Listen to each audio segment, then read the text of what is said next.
एक है अपने उल्टा लगेगा। आप यदि घर पढ़ लोगे ना इसको, मुकदमे को, आपने दावा तक नहीं पढ़ा। आपसे पूछा किस ग्राउंड पे दावा हुआ है,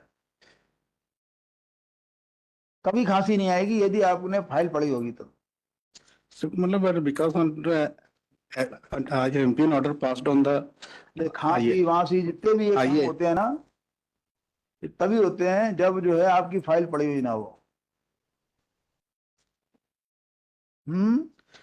कितना रुपए किराया बताया बाजी? 4,000 रुपये मासिक मतलब इसमें। आप कितना बोलते हो?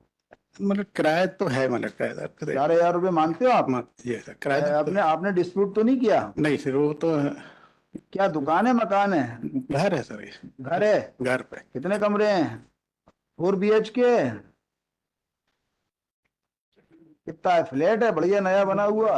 आप बताइए ना।